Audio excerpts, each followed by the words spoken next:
Welcome, fellow Space Marine apothecaries as well as action figure doctors. This is Sprues and Studs. And a little while ago, I got the Thunder Wolf Calvary. Unfortunately, the Thunder Wolf Calvary arrived to me, well, let's just say the tail was broken off at the end, and I was pretty disappointed that that happened. I had reached out to David Toys and they said that they were not able to offer a replacement part to me, which is a little bit of a disappointment because, well, I guess that these action figures are a little bit too old and the tails are not produced anymore, so they weren't able to procure me a new tail.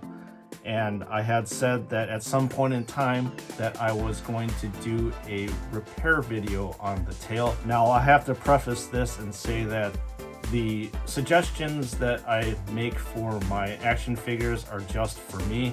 You don't necessarily have to follow them canon because there might be a chance that you may royally screw up your action figure if you follow my methods of doing things. The methods that I decided to do is a trial and error thing.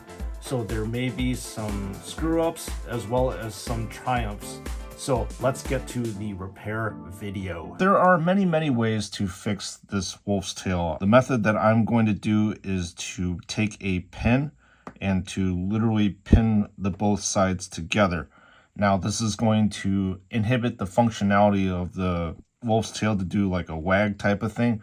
But I really do not do much posing on my action figures, so if I just leave this area static, I think I'll be perfectly fine. The first thing I'm going to do is to remove the broken parts out, and I'm going to first do that using a hand drill. You could probably use a power drill, but I don't want to use a power drill just because I don't like not being able to control the power drill. We'll go ahead and drill into this wolf's tail and remove this part. I'm going to gently use some force. As you can see, socket joint coming slowly out. Now that a sufficient hole has been drilled, I'm going to do the exact same thing to this side and drill it in. Or, I'll be honest with you, I could probably use a pair of pliers to yank this thing out. We shall see how the pliers route goes. So I have a handy dandy pair of hobby pliers to see if this thing can actually grip this little nubbin so I can rip it out. Nope, it does not look like I'm going to be successful using these hobby pliers. So, back to the drill it is. See, as you can see now, I have successfully drilled into the plastic so I can actually move this ball joint around. So, I'm just going to sit here and hack away at this thing and basically cut this thing apart so that I can free this socket. So this is fairly boring to see. I will let you know the end results through the process of video editing magic. All right, success. I actually got this socket out of the joint by using this mold tool. So what I ended up doing was sticking this end over here and then literally using the sides of the wolf's tail to like pop it out, pry it out, and I was successful in getting it out, which is good. Now, in the process of drilling this part, I was like, maybe I shouldn't go so far into it. So, well, I realized that I went a little bit too far, and I can show you actually, and I didn't really meet any resistance whatsoever. You see that the whole entire drill bit goes in. So I think the inside of this thing is actually hollow.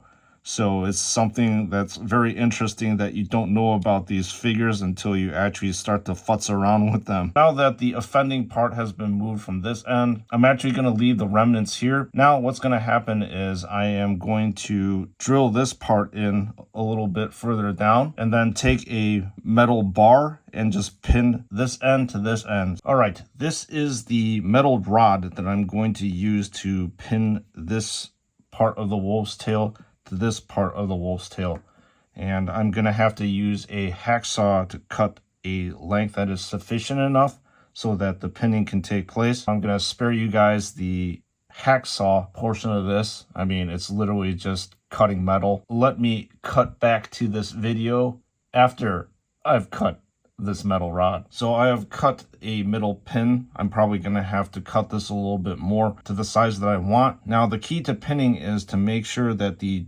hole that you drill is very close to the diameter of the pin that you have. I would have to say that it's probably better off to do a little bit under the diameter of the pin, just because you want the pin to fit snugly inside of the plastic. And we are going to get to work drilling right now. We just need to make sure that we don't drill too far into this thing so that it will puncture through, which I doubt will happen, but you never know. So I'm going to select the very bottom of this hole and then start drilling. So a lot of this thing is trial and error. I'm going to do a test fit now to see how it is. And it appears that the drill bit that I chose is a little too small for this pin right here. So I'm going to go for another size bigger. But I think the depth that I drill is probably sufficient enough to pin the wolf's tail together. So I'm going to swap this out for another one. I realized at that time when I was drilling, I kind of drilled too far because I started pushing out the other end, this part out. This is the initial fitting. Obviously, it doesn't fit quite well. There's too much of the metal rod that is there that I need to shave off. All right, I have cut about a centimeter off from the original size. And we're going to do another test fitting to make sure everything goes in okay without a problem, hopefully. Everything matches up properly. Aha, there you go. This is beautiful. Look at this thing. I just need to super glue it and we should be able to fit this back on our Thunder Wolf Calvary. This makes me very excited right here. Here goes nothing. Time to super glue the pin together. Put a nice dab of super glue on the tip of it. Then I'm going to push the pin in using this fancy pair of hobby pliers. Super glue this part. Make sure we have nice and adequate coverage all around the pin. All right, time to put the wolf's tail in its final position. And voila, there we have it, the fixed wolf's tail. I mean, you can't tell that this thing actually had some sort of trauma or defect in it. It looks absolutely perfect. Granted, the functionality is not there. Obviously, this is the wolf without its tail. And we're going to put the tail on. Ooh, it's going to look glorious. And there you go, folks. Look at that. Look at that.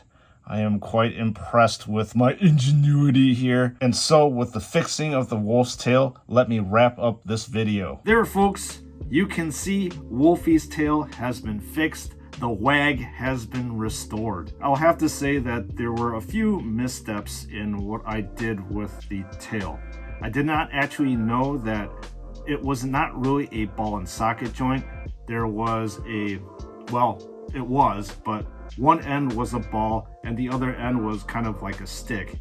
And the stick end was on this part of the tail, and then the ball was on this end. I thought it was just two balls with a stick that was stuck together. So now in retrospect, I kind of screwed up in this aspect. If I had known that this part was going to be just that stick end, I would have just taken that drill bit and just went a little bit more shallow than I did, because I actually, like I said, punctured the hollow center of this part. I also did take my X-Acto knife and then tried to shave that area. There was less material for the rod and the super glue to grip. So that is one screw up that I did that I would definitely tell you guys, if you're having the same issue, to avoid. And for the middle portion, I also could have just left the ball in, but I didn't really want the ball to be rotating at all. And I just wanted to have that rod be fixed in the middle of the wolf's tail. But I'll have to say, in general, if I actually didn't tell you about it, this thing looks like a complete success to me. Yes, I know that the functionality of the tail not moving is, and actually, to be honest, not there, which may be a disappointment to other people. So this is Sprues and Studs. Thank you for joining me in this repair video. I hope you enjoyed it and learned a little bit from it, because I personally did learn a little bit every single time I do these repair for these action figures. And with that being said, members of the chapter, once again, thank you for tuning in. I'll see you all in the next one.